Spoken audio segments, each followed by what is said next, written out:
कहानी को अंत तक देखें क्योंकि कहानी बड़ी ही मज़ेदार है। तो चलिए कहानी को शुरू करते हैं। अरे राम राम राम राम, कितनी जोर की बारिश हो रही है। 2 दिनों से यह बारिश तो रुकने का नाम ही नहीं ले रही है। मुझे लगता है अब जल्दी ही मेरी छत से पानी टपकने लगेगा। तभी उधर से एक शेर बारिश से परेशान होकर छिपने की जगह ढूंढते ढूंढते उसी किसान की झोपड़ी के पीछे बने तबेले में घुस जाता है, जिस तबेले में उस किसान के कुछ गधे बंधे हुए थे। अंधेरा ज्यादा होने के कारण शेर गधों को देख नहीं पाता है और उन्हीं के बीच जाकर खड़ा हो जाता है।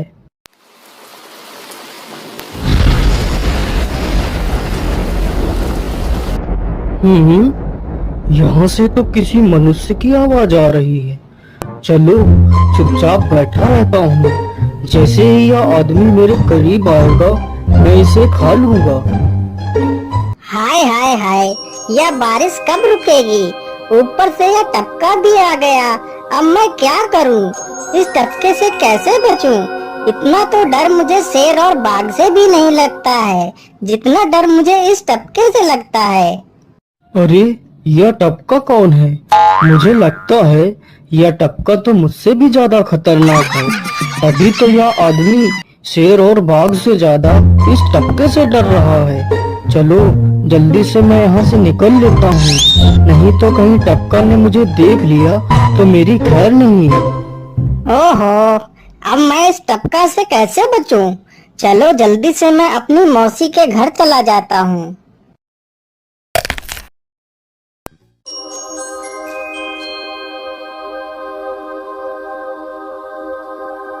अरे चल चल गधे की औलाद, यहाँ पर छिपा हुआ बैठा है।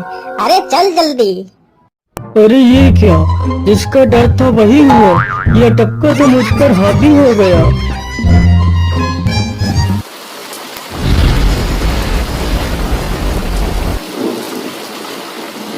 कैसे बचूं? कैसे बचूं? इस टपका से मैं कैसे बचूं? हे भगवान मेरी सहायता करो, मुझे इस टपका से बचाओ। मैं आज के बाद किसी प्राणी को नहीं मारूंगा। मैं मांसाहार छोड़ के शाकाहारी बन जाऊंगा। भगवान मेरी रक्षा करो। शेर को दौड़ते दौड़ते रात से सुबह हो जाती है।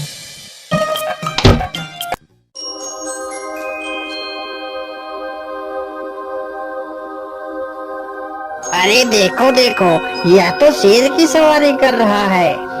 अरे हाँ, सच में ये तो शेर की सवारी कर रहा है। इसे तो डर भी नहीं लगता है। अरे उधर तो देखो जरा, यह आदमी कितना बहादुर है। यह आदमी शेर की सवारी कर रहा है। जिस शेर को देखकर हमारी धोती आगे से गीली और पीछे से पीली हो जाती है, यह तो उसकी सवारी कर रहा है। ये गांव के लोग भी ना पागल हो गए हैं जो इस गधे को शेर। अरे बाप रे, यार तो सच में एक शेर है। हे भगवान मेरी रक्षा करो, शेर तो मुझे खा ही जाएगा। राम राम राम राम राम, अब क्या होगा? इस शेर से कैसे बचूं? अरे यह तो एक बरगद का पेड़ है। यही अच्छा मौका है, जल्दी से इस बरगद की जड़ पकड़कर ऊपर चढ़ जाता हूँ।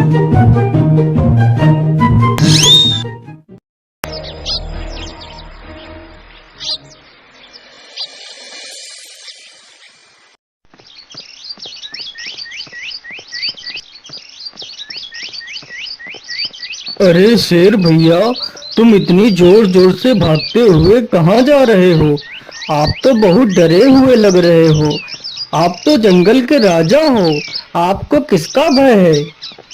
टपका, वो टपका मेरी जान के पीछे पड़ा है। अरे शेर भैया जरा मुझे बताओ, वो टपका है कहाँ? अरे भालू भैया, वो टपका मेरी पीठ से उतरकर उस बरगद के पेड़ पर चढ़ गया है। उसने मुझे रात भर खूब दौड़ाया है। वो तो भगवान का शुक्र है कि मैं जिंदा बच गया। चलो शेर भैया, मुझे उस टपके के पास ले चलो, जरा मैं भी तो देखूं आखिर ये टपका है कौन। अरे नहीं भालू भाई, बड़ी मुश्किल से तो मेरी जान बची है। मैं अपनी जान फिर जोखिम में नहीं डालूंगा। तुम्हें जाना है तो जाओ। अच्छा अच्छा, ठीक है शेर भाई, तुम यहीं रुको। मैं अभी बरगद के पेड़ पर देख कर आता हूँ, आखिर ये टपका है कौन। जाओ जाओ बच्चों, जब वो टपका तुम्हारे ऊपर हावी होगा तो पता चलेगा। अरे कहाँ है यह टपका जिसने राजा जी की हवा टाइट कर दी। चलो इस पेड़ पर चढ़कर देखता हूँ। अरे बाप रे बाप, शेर क्या अकेला कम था, जो ये भालू भी आ गया। मुझे लगता है कि आज मेरी मौत निश्चित है। भालू पेड़ पर उल्टा होकर चढ़ने लगता है, तभी किसान और तेज से कांपने लगता है।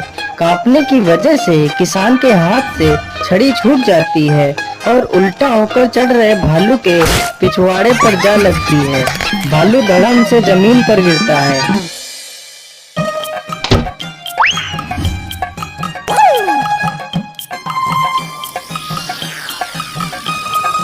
मुझे लगता है अब शेर और भालू दोनों भाग गए हैं। चलो अब जल्दी से यहाँ से निकल लेता हूँ। सारे राज्य में यह बात फैल गई कि हरिया किसान बहुत ही बहादुर है और वह शेर की सवारी कर लेता है। धीरे धीरे यह बात राजा तक पहुँच गई।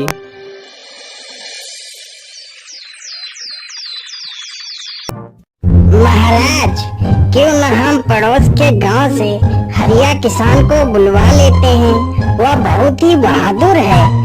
उसके बहादुरी के चर्चे तो पूरे राज्य में हैं।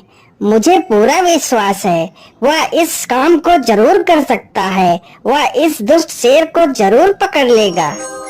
सैनिकों, हरिया किसान को आदर पूर्वक हमारे दरबार में पेश किया जाए। महाराज, आपने हमें याद किया। बताइए क्या बात है। मालिक, हमसे कोई भूल हो गई क्या मालिक? नहीं नहीं हरिया, तुमसे कोई गलती नहीं हुई है। यह कुछ लोग पड़ोस के गांव से आए हैं। इनका कहना है कि इनके गांव में कोई दुष्ट शेर आ गया है जो इनके पशुओं को उठाकर ले जाता है और उन्हें मारकर खा जाता है। हमने तुम्हारी बहादुरी के बहुत सारे किस्से सुने हैं। तुम बहुत ही बहादुर हो, इसलिए मैं तुम्हें उस शेर को पकड़ने की ये जिम्मेदारी सौंपता हूँ। अरे बाप रे बाप, उस बार तो मैं शेर के हाथों बच गया था, लेकिन इस बार मैं नहीं बचूंगा। अगर मैंने महाराज को सच सच बता दिया तो झूठ बोलने के जुर्म में मुझे फांसी पर ही चढ़ा देंगे। अरे हरिया, तुम मन ही मन क्या बड़बड़ा रहे हो? कुछ नहीं महाराज, कुछ नहीं। मैं सोच रहा था कि मैं शेर को कैसे पकड़ूं। ये लो हरिया, कुछ स्वर्ण मुद्राएं रख लो, ये तुम्हारे काम आएंगी। क्या करूं, कैसे पकड़ूं उस शेर को? ये महाराज ने भी मुझे कैसी दुविधा में डाल दिया है। क्या करूं, क्या करूं?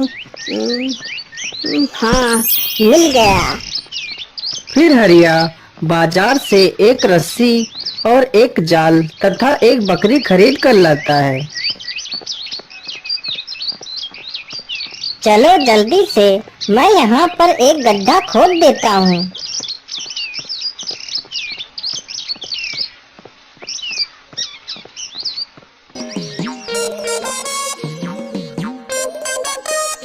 गड्ढा तो खोद दिया। चलो अब जल्दी से इस बकरी को रस्सी से बांध देता हूँ। हरिया ने बकरी को रस्सी से बांधकर गड्ढे में खड़ा कर दिया और जाल को लेकर पेड़ की डाल पर बैठ जाता है। थोड़ी ही देर बाद जब बकरी को भूख लगती है तो वह चिल्लाने लगती है। अरे, यह तो बकरी के चिल्लाने की आवाज है, लेकिन यह आवाज आ कहां से रही है? आसपास तो कोई नहीं दिख रहा है। मुझे लगता है यह आवाज उस पेड़ के पास से आ रही है। चलो चलकर देखता हूँ।